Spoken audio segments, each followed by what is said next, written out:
Hello दोस्तों, कैसे हैं आप लोग। हमारी आज की कहानी का नाम है शक।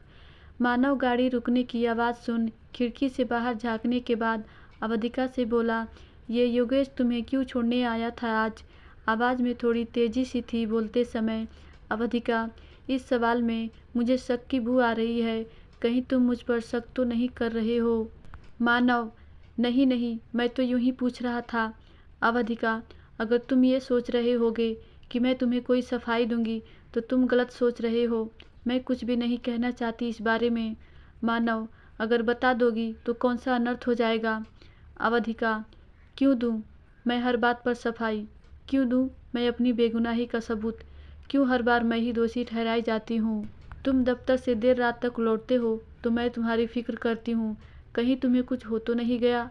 तुम्हारे पास नकदी लाखों में होती है रोजाना ही। कहीं तुम्हें गुंडों ने घेर तो नहीं लिया। लेकिन जब मैं लेट हो जाती हूँ तो तुम मेरी फिक्र नहीं करते हो बल्कि मुझ पर शक करते हो। ऐसा क्यों। आखिर कब तक ऐसा चलेगा। कभी तुम्हारे मन में ये नहीं आया कि मैं किसी मुसीबत में तो नहीं फंस गई। तुम मुझसे 2 घंटे पहले आ जाते हो, फिर भी कभी नहीं कि मैं लेट हो जाऊं तो मुझे लेने आ जाओ। ये ज़माना ही ऐसा है। इस पुरुष प्रधान समाज में नारी का अस्तित्व ही कुछ नहीं। तुम्हारा कोई दोष नहीं। जब राम के राज्य में ही सीता पर लांछन लगाया गया और कोई न्याय नहीं मिला सीता को, तो हम स्त्रियों को कलयुग में क्या न्याय मिलेगा। वो बोलते बोलते रोए जा रही थी, सिसकियों पर सिसकियाँ ले रही थी। मानो तुम मुझे गलत समझ रही हो। मैंने ऐसा तो नहीं कहा कि तुम गलत हो। बस यूं ही मन में विचार आया तो पूछ लिया। वो भी तुम योगेश के साथ आई थी। योगेश जरा दूसरे टाइप का बंदा है। उसके बारे में मैंने गलत ही सुना है कुछ, बस इसलिए। अवधिका, हाँ, मैं अकेली आ रही थी रात को, तब उसने मुझे ड्रॉप कर दिया। तो इसमें शक करने की कौन सी बात है। जब बाहर जाकर काम करूँगी तो अपने सहकर्मियों से तो बोलना पड़ेगा, आना जाना भी पड़ेगा। अगर तुम्हें ऐतराज़ हो तो बता देना, मैं नौकरी छोड़ दूंगी।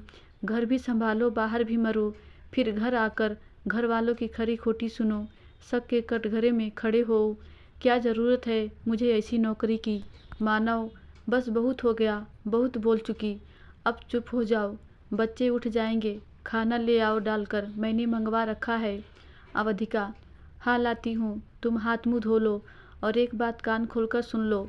मैं आज की नारी हूँ, कोई सतयुग की सीता नहीं जो अग्नि परीक्षा दूंगी।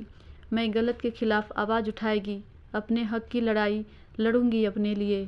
मानव, ओके ओके, लड़ लेना, लेकिन अभी पेट में भूख से लड़ रहे चूहों को तो न्याय दे दो, उनके लिए तो कुछ करो। लड़ाई को ख़त्म करने के इरादे से मुस्कुराते हुए बोला और कुर्सी पे आकर बैठ गया। अवधिका ने भी बात आगे ना बढ़े, बात को यहीं ख़त्म कर मुस्कुराना ही ठीक समझा। धन्यवाद दोस्तों।